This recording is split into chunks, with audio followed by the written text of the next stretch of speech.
Statistics. What I want to let you know is where we are as of when I took office in February. OCA has been receiving approximately 300 to 350 referrals a year.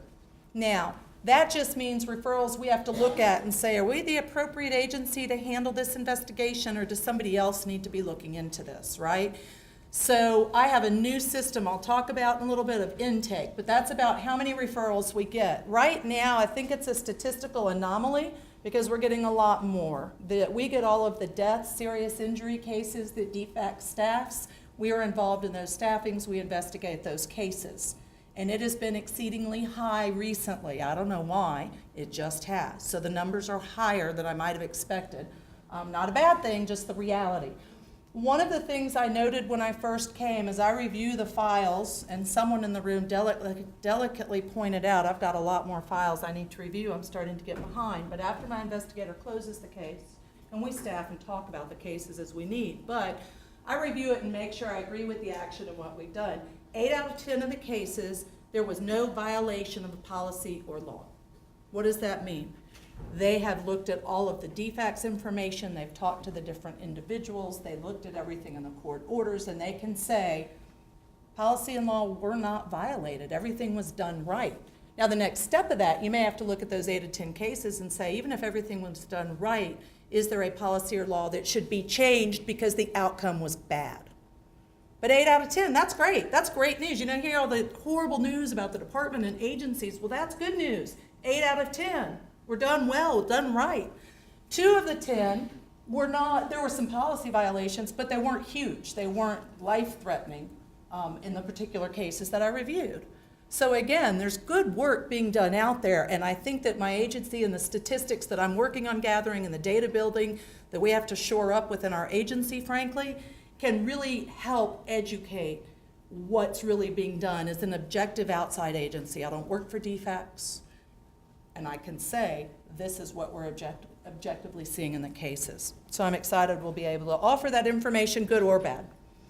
This is an example of what I can provide. So I want the council to keep this in mind if you're looking for information. You'll need to ask me directly, because the reality is we're not going to have a database. We're going to have to pull the numbers, but we can do that. But let me just give you an example. This was a request that I fulfilled for a church that we're working with on some initiatives.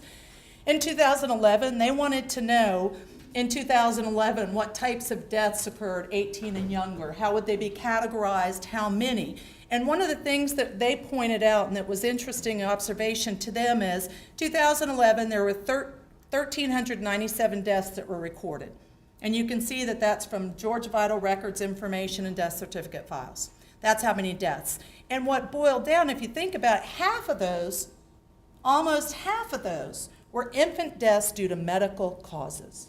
And that ties right into what Judge Walker was saying. Methadone-born babies, positive addicted, birth defects, right? So this just gives you a good picture. Okay, approximately half died due to medical causes. Well, then take out the next step if you want to look at prevention and well-being. How can we prevent them from being born with those special medical needs? Is it because of substance abuse? If so, then we can try to address that so they aren't born with those special needs. One of the other things I wanted to point out, just because I'm sure it's true, I think it's common sense, so to speak, but it just bears out the point. If you look suicide as a separate line, and you'll see that the highest number of suicides is 15 to 17. Well, that's a great statistic to know, so that if somebody wants to start looking at prevention for suicide, well, guess what? There's an age range where it happens the most. So let's address it with that particular group of adolescents. Again, this is an example. I've only shared it with you to say we have a lot of data, and I'm willing to break it down however you may need it to find it helpful to the things that the council wants to look at or consider. So what is my strategic plan? First of all, we do have an intake line now. It's been done that way in the past, but currently we've just started this at the beginning of June, so that my investigator will take all the calls, emails, referrals, everything we get, and it's going to look at them to see whether or not we have the ability to investigate. If so, an investigator will investigate the case and be assigned to the case. If not, it gets routed out appropriately for the assistance. We do investigate cases at the request of DFACs. I'm thrilled Bobby's on board for a lot of different reasons. He's phenomenal. He'll do a great job. He will be easy to work with and collaborative in nature. I had the same relationship with Dr. Hill, and here's what she would do. I can't tell you, more times than I expected, she would call me at night and say, hey, heads up, we have a bad case. I would like you to give me an objective opinion. Can you please look at it and tell me what you think? I go on Shines, I pull the data, and I just look at Shines information, which is the DFACS record. Shines is the internal DFACS record-keeping database that we have access to at OCA.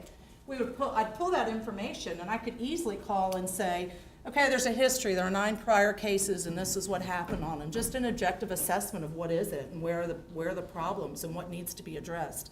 So I look forward to that continuing conversation and doing them at the request of DFACS to provide an objective look at what happened or what could we have done to protect and prevent injuries to these children. Increasing visibility simply so that people know what the OCA does and I can provide information that you may need. Projects, it's not just the individual cases, it's specific projects to identify targeted system needs. Here are the ones I'm currently working on. 1, audit of state ICPC. It goes directly to what Judge Walker was saying, because when I first came to OCA, one of the investigators said, I'm seeing way too many cases where ICPC is taking way too long. So DFACS pulled for me all of the cases in which children are in custody of Georgia. Oh, I'm sorry, thank you so much, I forget. The interstate compact placement of children. And that's what the regulation that allows children to be moved from custody in one state to custody in another state when a child's in DFACS custody. Now keep in mind the child has to be in DFACS custody. So if an aunt has the legal custody of a child and they want to give the child to the legal custody of a cousin in Tennessee, ICPC does not apply then. This is for when DFACS has custody. So Georgia has a child, right? And the child comes into care. And that next week, Georgia finds out that there's a grandmother in Alabama. You have to go through. The county gives it to state ICPC in Georgia. State ICPC gives it to state ICPC in Alabama. Alabama State gives it to Alabama Local. How long? Somebody throw out a guess. How long theoretically should that take? Knowing bureaucracies, how long? How long does it take? Should. What's reasonable to any person in the room? 30 days. 30 days. 90 days. 30 to 90 days. Reasonable. I had them pull a list of all the children as of, I think, March of this year that had been in care for at least a year or longer with a pending ICPC for at least a year or longer, right? So it started January of next year. It still hasn't been concluded. More than 683 children were on that list. So we could have a lot of impact if we could change that. What Judge Walker suggested is exactly what I've asked to do, and I look very forward to working with Commissioner Cagle to work on this because I had gotten an agreement to say we can computerize it. And there are issues. We have to figure out how to work it with Shines and all the other IT issues. But I'd also gotten permission to help figure out a way to hire an attorney who's familiar with ICPC and deals with it to actually make that transition. Why? Because you're going to have states tell you, we can't do that. We don't have the birth certificate. I need it certified. You can get through those legalities with the right experts. So that's huge progress. Very excited to talk with the new leadership about continuing down that line. Donated cell phones. I just got the approval this week. Very exciting. A pilot project. Children who are aging out of care. This was not my brainchild. I will not take credit for it, but I think I can implement it. Aging out of care with no lifeline. They have no relative. They have no family. Domestic violence shelters do this. They give the person a cell phone, right? So they have a lifeline. So Verizon has agreed as a pilot project, which will be tightly controlled to see how successful it is, to give these children aging out, some of them, not all of them due to the numbers and the cost, a cell phone. And they will have certain numbers pre-programmed. So for instance, in their county, they may have the hospital, public defender's office, let's just be real, law enforcement, domestic violence shelter, any organizations in that community. And then somehow we're working out, they will also obviously have minutes they can use, because who are we kidding? If they can't use the phone for their own purposes, what are they going to do? Throw it away. So we're going to make it attractive to them. It's going to be a small pilot project, but I'm very excited about that. And it will be monitored, and we'll ask them to do surveys, and we'll see how it works. But then we can track them. We can see where they are, what they're doing, and we can give them an opportunity. Some of these you hear stories about walk out of custody and don't have a birth certificate and don't have a social security card. And who are they going to call? What do you do with that if you don't know know, you're not going to know where to go. So let's give them a tool to at least give them the ability to pick up the phone. So that's an exciting small project. Centralized intake, I'm not going to talk about a lot. It's one of my things that we've been talking about, but I know people have probably heard about it in the news. It's gotten better. There's been improvement. There is room for improvement. High case numbers. You may have heard when DFAC spoke with our council at our last meeting, the average case manager caseload was 19 per case manager. I have now moderated 2 calls, and I'm about to do the 3rd that involves the juvenile court judges in a county, the state participants from DFACs, the local, the regional, all get on the phone and actually look at the numbers. One county, one case manager has 140 cases. Another county, a case manager has 100 cases. I am not here to bash and say, oh my gosh, the sky is falling. I'm here to say there's opportunity. That's all. There's opportunity, and identifying. The governor did the 500 additional positions that we're all aware of. That's fantastic. But it's identifying where the needs are and where do the people need to be and how to make it the best system that we can and raise the bar. Child abuse protocol, I've already said to you the goals in that: increase the training, revise the protocol, try to get 100% penetration rate so it exists in every county, which is not currently true. Do the pre-approved training, offer additional training, and then also try to get some kind of database that I'm still working on. I know I talk fast. I think that encompasses everything. I have the deliverables lined out. These are the things I've already talked about. Obviously, try to affect change on individual cases where there are any policies or laws that have been violated. Identify the systemic issues, make any recommendations.